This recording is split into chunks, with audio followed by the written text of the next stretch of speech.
no matter how deep the convictions are about that belief, even if you accept it as true, it does not make it true. To shed old beliefs means to walk through a time of uncertainty to get to a place where I can build new beliefs and figure out who I am truly and figure out what kind of power I really have, not one that I've been taught I have. Is the pain of changing greater than the pain of staying the same? Hello, everyone. Welcome to another episode of In the Clear, where our goal is to help you get clarity on all aspects of your life using a balanced approach of both logic and emotion. Today's episode is going to be on the power of being clear on changing old beliefs. And I know that Stefan has a great story to start us off with. Yeah. How are you? Good. How are you? How are you feeling? I'm feeling great. We talked about feeling and thinking on a previous episode. Yeah. But yeah, it makes me think of, I call it the elementary desk. But I often refer to that when we think of outgrowing old beliefs. You are also a teacher. Yes. And so you've gone back to school. I've gone back to smaller schools because of my kids. But what comes to mind is when I went back to an elementary school, it reminded me of when I was a kid, when I was 7 years old or 8 or 9 years old. Back then, I played what was called mini basketball. So it was like basketball, but the gym was small and the basket was lower. Back then, it seemed so high. I couldn't dunk, right? But it was quite low when you go back as an adult. And my desk, where I would put all of my pens and erasers and everything, seemed so big. I could fit so many things in as a kid.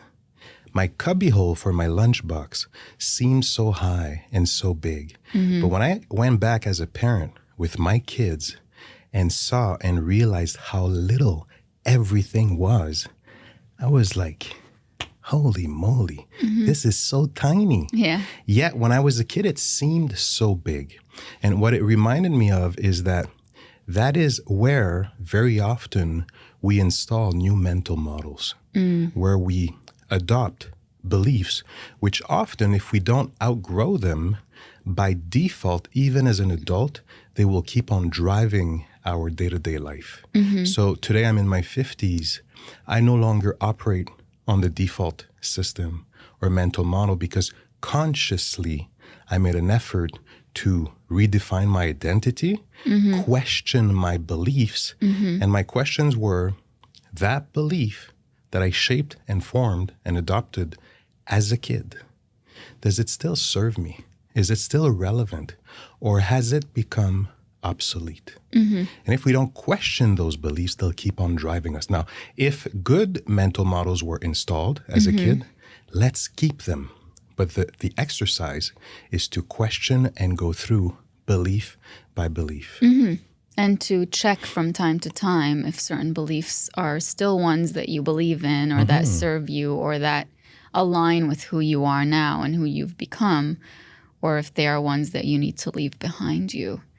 When we talk about changing beliefs, honestly, the first thing that comes to me is cultural beliefs and religious beliefs, because for the longest time, that is what guided me in becoming who I was at any point in my life. It's, am I being seen as good by the culture I belong to, or am I being seen as good by the religion that I was raised into and that I was born into, or not? Like, those were the huge things for me.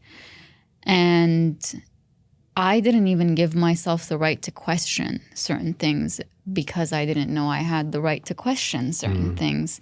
When you're a child, that is what you're born into. So anything else new that you learn comes on top of that. So I remember when I was younger, my dad would take me to visit his friends who lived far away from us, and they believed in different religions. But to me, the default was the religion that I was born into. And I didn't give myself permission to ask myself, are those things I believe in? I just believed in them because I was born into them. And sometimes when people hear me say this, they say, are you saying that our religion is bad? Or that's not what I'm saying at all. But if you only believe in something because you were told you have to believe in it, then do you really believe it? Or are you just following out of wanting to please those who told you you need to believe this? So giving yourself the right to question a belief doesn't mean that you are saying that belief is wrong or something's wrong about it. No, it's saying, how are you going to go about developing the conviction in this belief or the lack of conviction in this belief? Like, learn about it. Learn to understand where a belief comes from and whether it's something that aligns with you or not. And in applying that to my own life, I remember being so young and asking questions to my religion teachers about certain things. And the comment I always got was like, where are these questions coming from? Do you go home and think about everything that you learn and come back the next day with a list of questions? And I'm like, yeah, that is what I do. Yeah. I'm curious. I want to know, why would God want people to do this?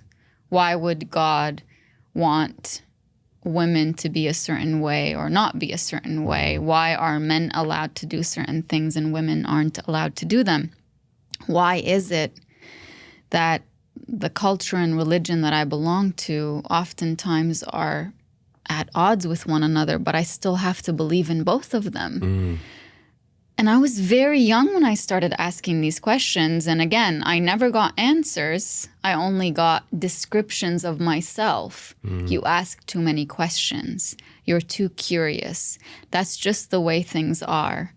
And if I had listened to that and continued to curb my curiosity and say, I don't need to be asking questions. Actually, if I do ask questions, that might be a sign that I'm not a believer or that I'm not a good person because I'm not following the rules, or I'm saying, hey, where did that come from? If I had fallen for that, I wouldn't be who I am today. But I continued to question. Once I became an adult, I could research where all of that came from. I could see other points of view from people who have different belief systems and different value systems. And I would say most importantly, I learned that there is nothing wrong with me for wanting to know where a certain religious rule comes from, what the purpose of it is, or where a certain cultural norm comes from, and whether I agree with it or not. I think especially when it comes to cultural norms that have to do with men and women, I really, really have a problem with so many things. And I'm not just talking about my culture. I think in the grand scheme of the world, in any community that you look into, there are certain norms that divide men and women. Sometimes they're more fair towards men and sometimes they're more fair towards women, or maybe that's not the right way to say it. Sometimes they're more in favor of men and sometimes they're more in favor of women. But anytime there's like a gender role, like women are the ones who clean and cook and, you know, they are the ones who carry the emotional burden and weight of everything that goes on in the household. They are the ones who keep everything organized. They can multitask, men can't. Stuff like that. I cannot sit there and be like, yeah, that's the truth. I don't believe that it is. I think it's all conditioning. We've been conditioned to believe in certain norms. And so, like I said, giving myself permission to question all of that gave me so much power, but it also gave me many enemies and many critics and many people who will use that, like my willingness to question certain things and norms and shake things up, to As say, defiant. yeah, she's defiant. How can we trust anything else that she says? And it's like, first of all, I don't want someone to trust every single thing I say as the absolute truth, because it could be my truth. It doesn't have to be yours. If you read my books, if you listen to my audiobooks, and if you're watching this podcast, listening to it, you'll know I will never, ever tell you that you need to follow what I do 1,000%. And Stefan, you're the same. You would never advise a person to just follow you blindly. You want people to think for themselves. They can be inspired by you. They can be motivated by you. But you don't want someone to look at you and say, you're perfect, and to idolize you, because none of us are. So as much power as questioning gave me, it also put me in a place where now, because I know what I stand for and I know what I'm willing and not willing to compromise, and I know the power of what I know is, I'm in a place where I stand out in a way. I'm not conforming. I'm not someone that you can expect to just, in a previous episode, we said you're like a wallflower. You know, you blend in, you're on the margin, you never really raise your voice, you never make a statement. I'm not that anymore. Another really important part of questioning old beliefs that you had is recognizing that that's going to allow you to build a brand new person who has to let go of certain people, who has to let go of certain versions of yourself, that has to go to new places and seek new opportunities and take new risks. To change beliefs means that something inside of you is changing. And just because you feel that resistance from the outer world coming towards you, that's not a sign that you're moving in the wrong direction. That's a sign that you are moving, period.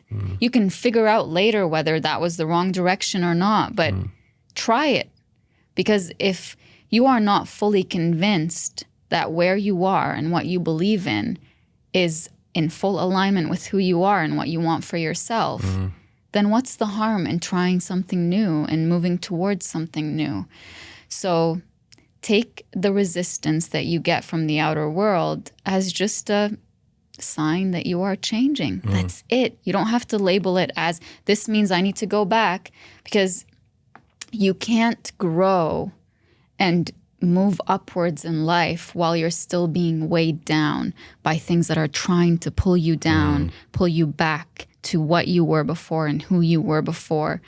You can't do that. You're going to have to make a choice to let go of certain things so that you can elevate yourself. Yeah. I think it's also important to realize that resistance sometimes comes from the inside. We get a lot from the outside. But sometimes it's ourselves resisting ourselves, because changing to new beliefs is not easy. Our brain wants to stay comfortable in the old ways that it knows.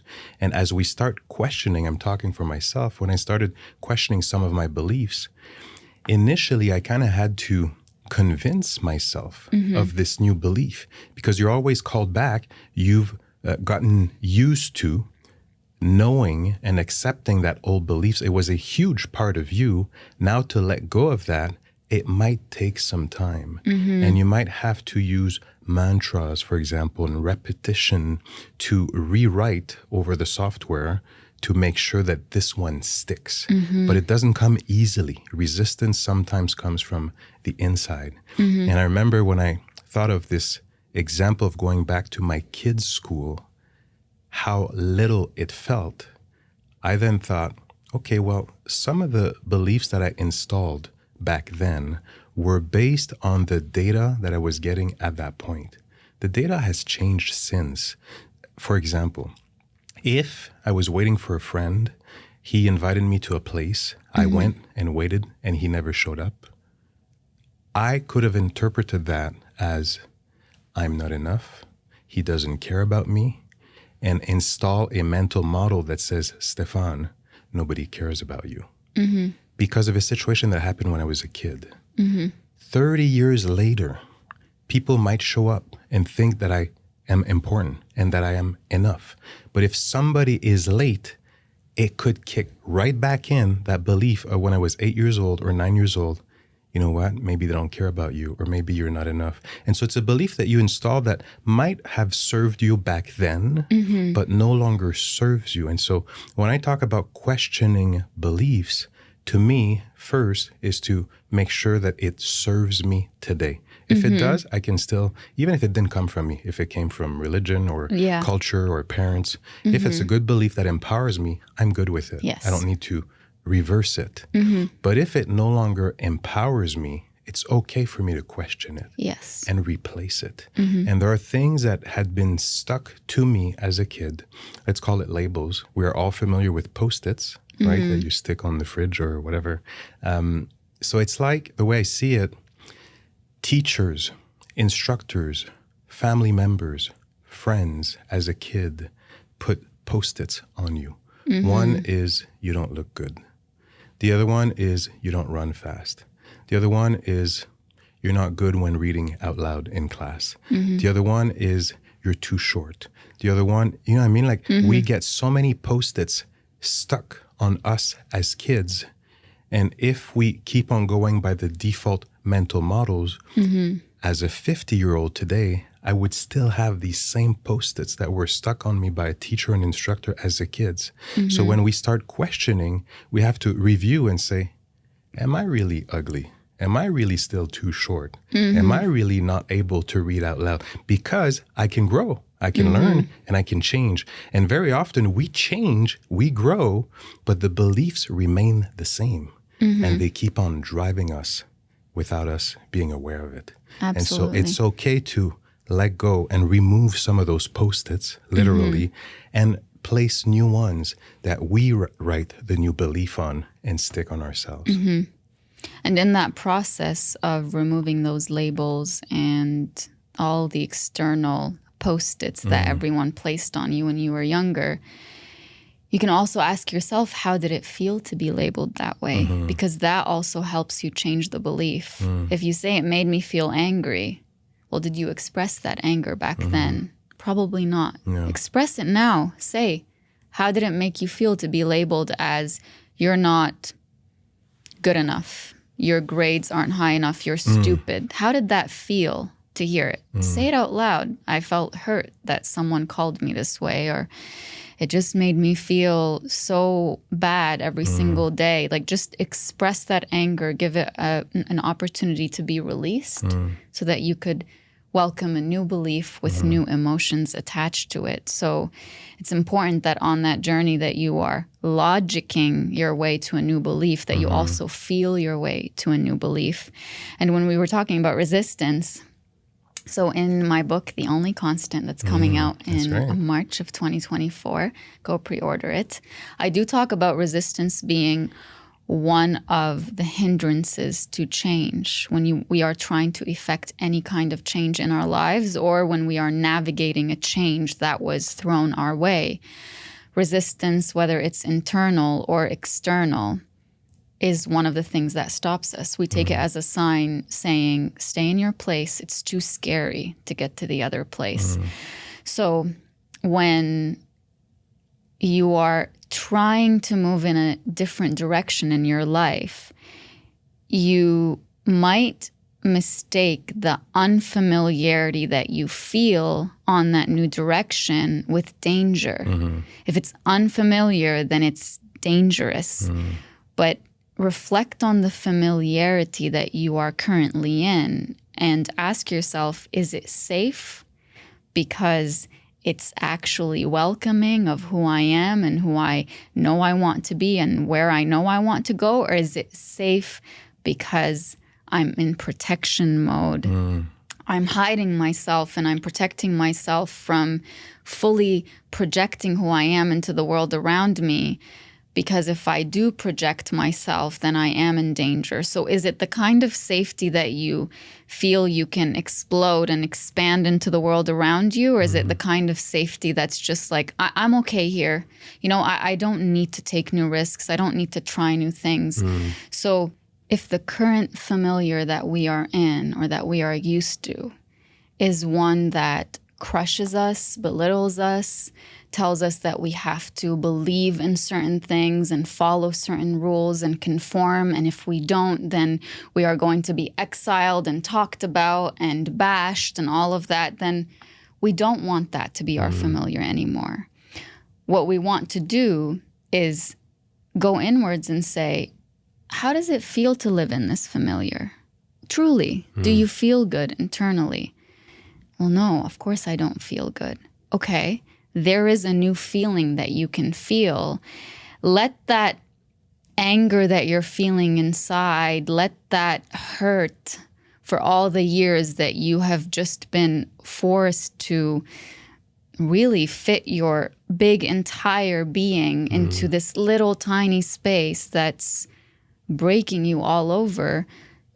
Say, this feeling isn't one that I want in my life anymore. I would like to have a new familiar where I can fully expand who I am, where I can choose what I want to believe and not believe, where I can choose how to live my life and what boundaries I have with myself and with others. I want a new familiar where I'm not forced to conform to anything that doesn't align with me, and where not conforming doesn't put me in a place where I'm being excluded or made to feel like something is wrong with me.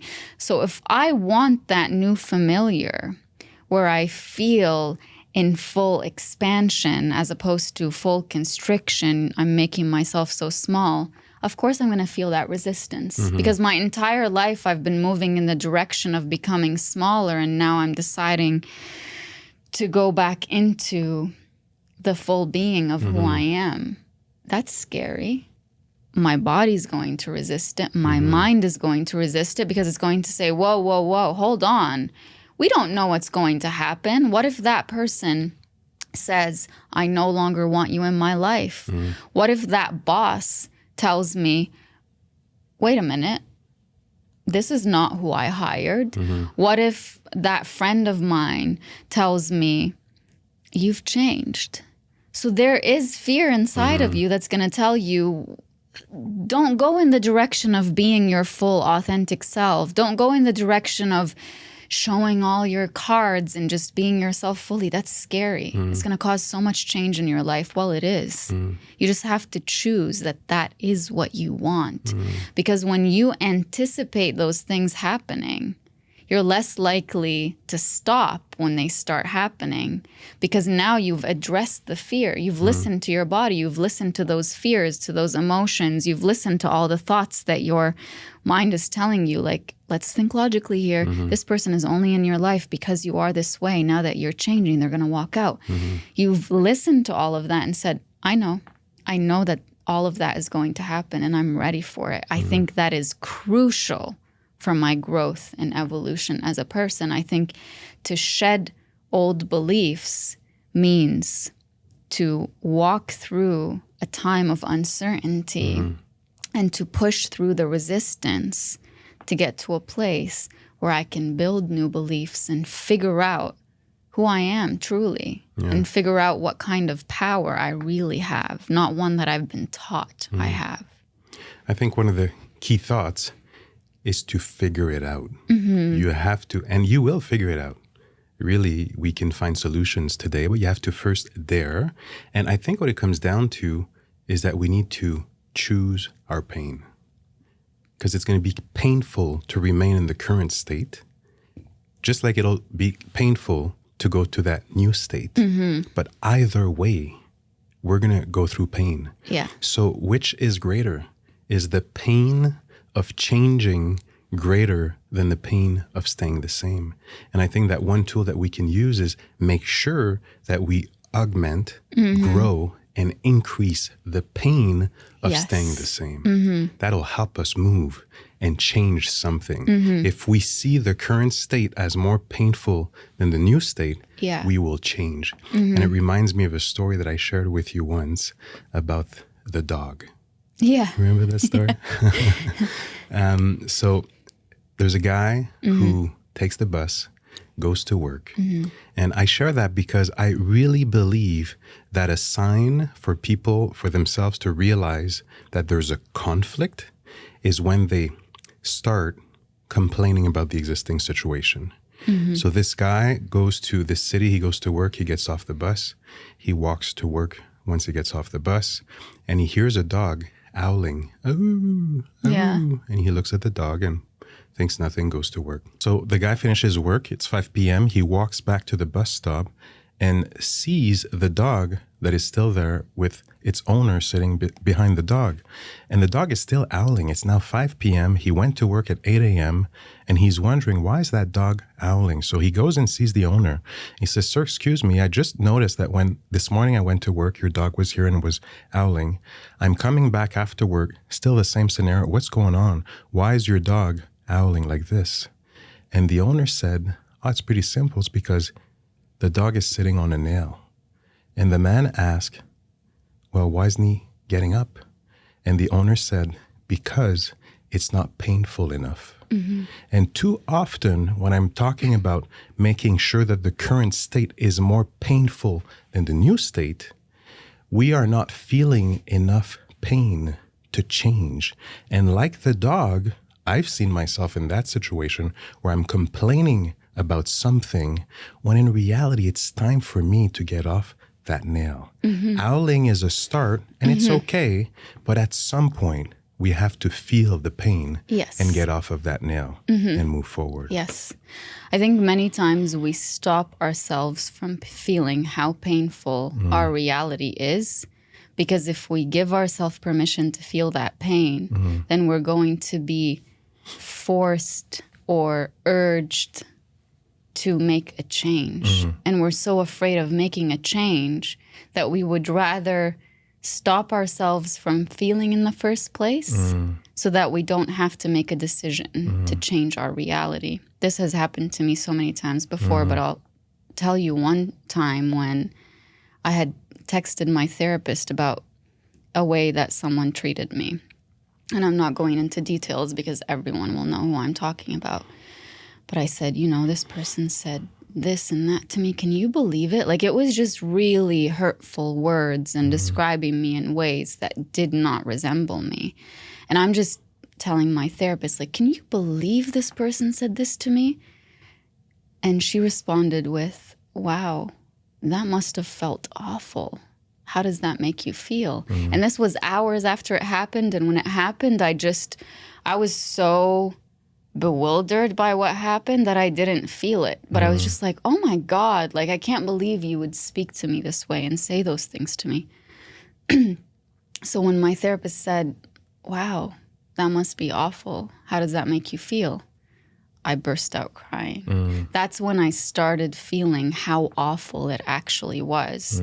I was so fixated on not feeling it, even though usually my go-to is feeling, but because the pain of feeling would have been so painful, my body protected me from that. It said, we're not going to feel right now. This is too big for you to feel. We went to logic. Like, how could this person speak to me this way? This is not about me. They must be going through something. But you have to feel the pain of what it feels like to internalize those words and to put yourself in an environment where you are being spoken to that way. Because once you feel how painful it is, you are going to be pushed to make a decision. But as long as you are putting a guard up and saying, you know, the arrows are still getting through, but I'm protecting myself in some way. And I'm saying, their ability to throw arrows at me has nothing to do with me, but the arrows are still hitting me. How does that feel? And then I'm going to say, this is too painful. I need to leave. I need to end this.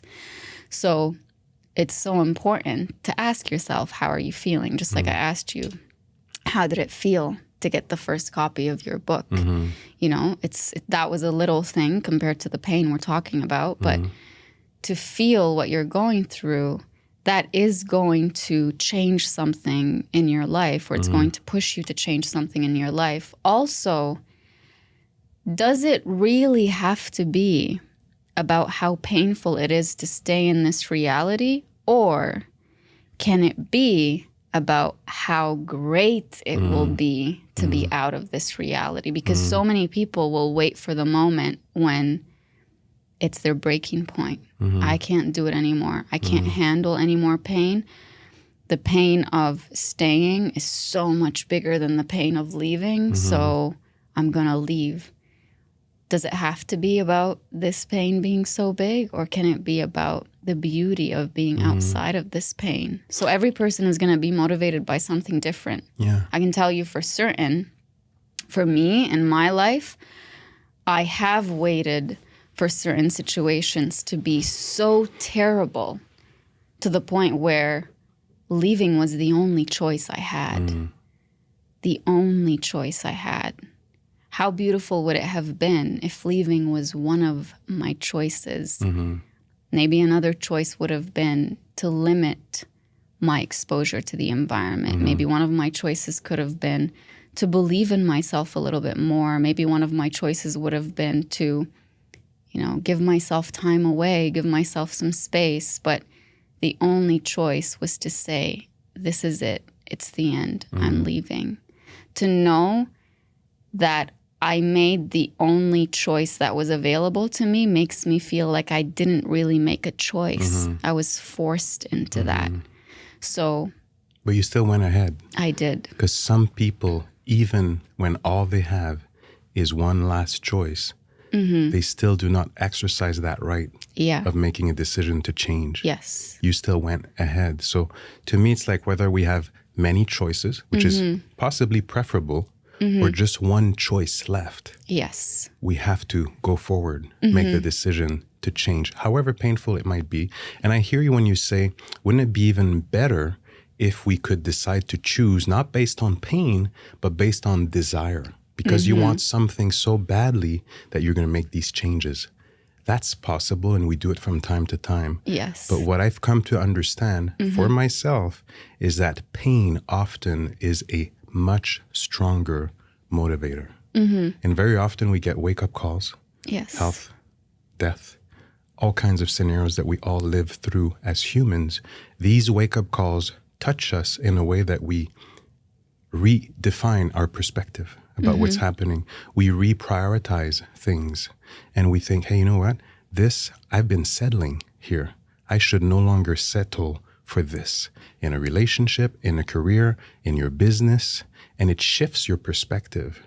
These wake-up calls, we also have to use them to get us going. Yes. So it's a choice, really. If it's by desire, awesome. Yeah. But I've come to understand that for me, often pain is the greater motivator. Yes. And it's important for every person listening to figure out what their default is. Because I do know many people who are always fixated on what's the next best thing I can have. And so it's easier for them to have a lower level of pain tolerance where they're just like, this much pain is all I'm willing to handle. I'm moving on to the next thing. Whereas other people are just like, I can take and take and take and take until I get to that point. Also, if your only choice is to leave, it can be so dangerous if you don't want to leave. So if your only choice is to leave and you don't want to make that decision, what are you going to do? You're going to change as much of yourself as possible to try to keep the reality of staying. So many people who are stuck in bad jobs or in bad relationships or in bad cults or family dynamics or whatever, if they don't want to leave, if they don't have that internal desire to leave, and the only choice out of that environment is to leave because that environment isn't allowing you to be yourself or to change something inside of you. It's toxic. It's telling you this is the only way we will accept you.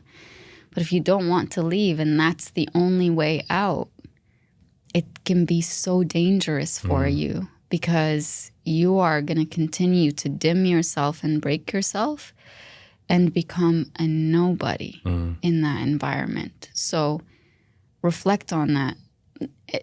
Sometimes we think that we have no other choice but to stay because we're so afraid of what it means to leave. If you tell yourself every day, I'm going to increase my belief that I can leave, that I can survive outside of this environment by just a little bit, just 1%, with time, you will start getting that desire to be out of this environment. Opportunities and pathways will open up in your mind. So Feeling stuck is very valid. So many people go through it. There's nothing wrong with you if you feel stuck. Just remember, believe in yourself a little bit and in your ability to survive outside of a place that you are actually not even surviving in. You're just merely existing. You're not thriving. You're not reaching your full potential, not even half or a quarter of your potential. You're in an environment that is just tolerating you, that is just keeping a small little box for you. You cannot step outside of it. If you do, you're in danger. So what kind of a survival is that, you know? Challenge what your survival mode is and say to yourself, I want to be in thriving mode. I want to be in full explosion, exploration, growth mode.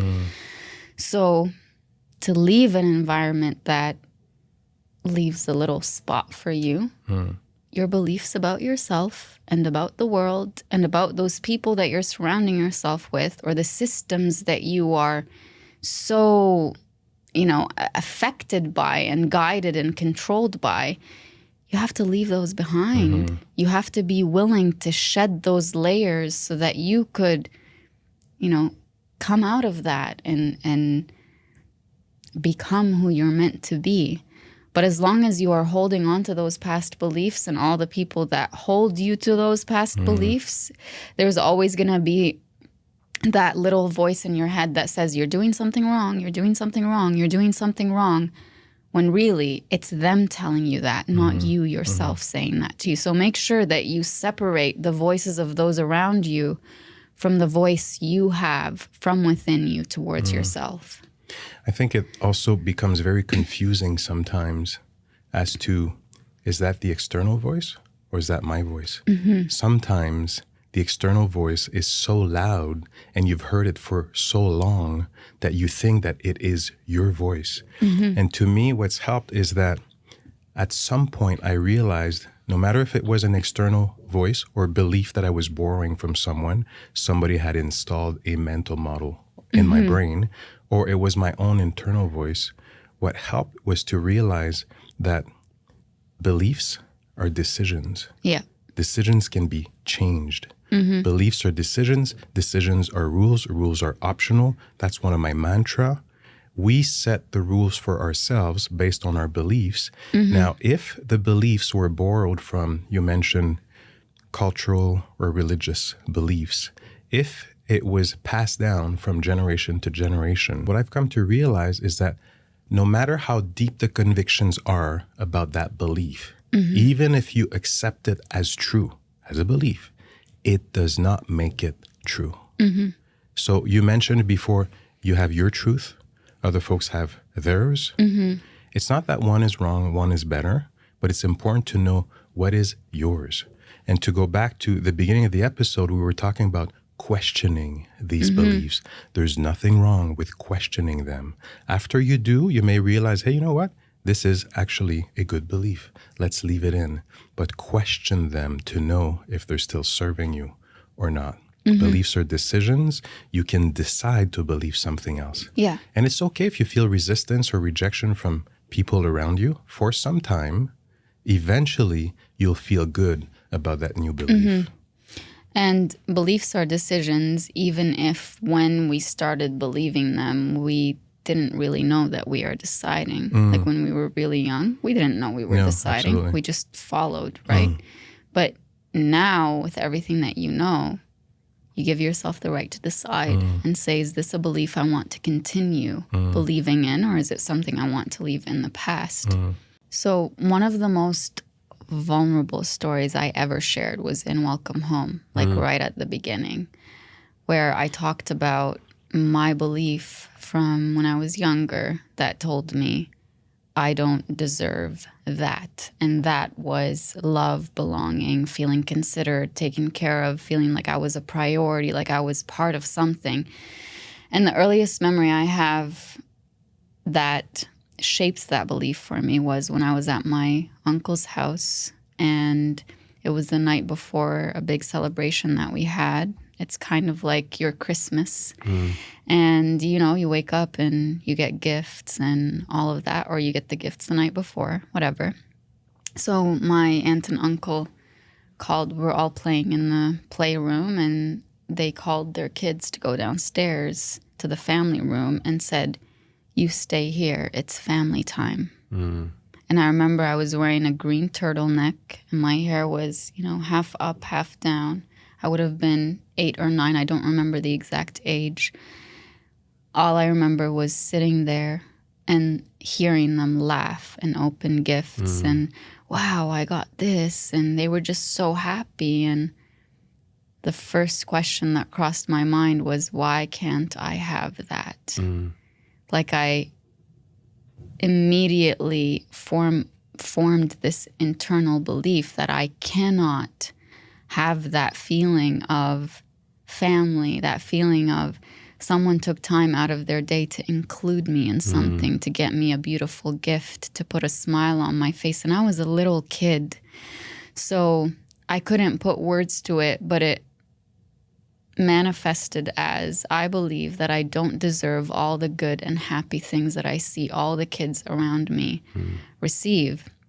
So it was only a few years ago, I'm 33 now, this would have been maybe 5 or 6 years ago, that I realized that with every rejection I faced in my life, I was going back to that question. Why can't I have that? And really that, I say belonging, I say love, I say consideration, that is the feeling of home. Like I can just fully be myself with someone and they're going to love me and celebrate me for being who I am. So I realized that I always went back to that question, always went back to that belief that I just don't deserve that, It just made sense. If someone rejected me, if I didn't get a job opportunity, if someone I really connected with as a friend or more or less, didn't want to be connected with me, okay, it makes sense. I'm someone who doesn't deserve that. But I wasn't conscious of it. It was more like I just made peace with it because that is what I already believed. And so when that belief came into my awareness and into my consciousness, I was like, wow, I've allowed this belief to dictate 20 plus years of my life. And I've been just telling myself, this is the top of what you can get in life and from people. That's it. Wow. Because of that story that happened to me when I was so young. A belief that became obsolete. Yeah. That was no longer serving you, yet was still holding you hostage. And you know what allowed me to start putting that belief in the past and letting go of it and start releasing it? It was to go back to that little girl. Like, I'm getting emotional right now, but to go back to that little girl with the green turtleneck and just sitting there listening to them laugh and be happy and sit next to her and say, how are you feeling? How does this make you feel? This is wrong. They shouldn't have done this to you. That's what got me to release that belief that I don't deserve to be loved properly and that I don't deserve to be prioritized. And as I'm saying this, I'm very aware that some people will be like, I can't believe a story from your childhood affected you this much. Well, believe it, because those stories really shape our view of ourselves. So be conscious of how you're treating not only your own children or the children of others, but be conscious of the way that you are treating yourself based on everything that you went through. Going back to that little girl and sitting with her and letting her feel the exclusion, the anger, the desperation for that kind of love, the longing for that kind of feeling of being part of something, of wanting to feel that happiness and feeling like she didn't deserve it, sitting next to her with compassion and saying, you don't deserve this, that's what healed me. And that's what allowed me to bring the logic that I know now to that little girl who doesn't know logic. She just wants to be happy. She just wants to get a gift. She just wants to be considered. So there is a way to shed old beliefs through both your thoughts and your emotions. And there is a way to say, I'm aware that even though I no longer want to believe this way, it's going to take some time for me to get to a point where I am 100% with this new belief of mine that comes from a place of, I know what I deserve. I know what I don't deserve. I know who I am and who I'm not. I know what aligns with me and what doesn't align with me. It takes time. It takes awareness. It takes falling back into a certain trigger. Like I still, after that, and to this day, at times I'll go through moments when I feel excluded, where I'll just accept it. I won't say anything. And then I'm reminded, wait a minute, this is wrong. Someone who cares about you shouldn't exclude you. You can choose differently for yourself because new Najwa believes that she deserves more. So now you can behave differently. You talked about thinking and feeling and behaving. So to me, I start at the feeling, right? If I go to the feeling and then the logic, and that helps me to choose a different behavior.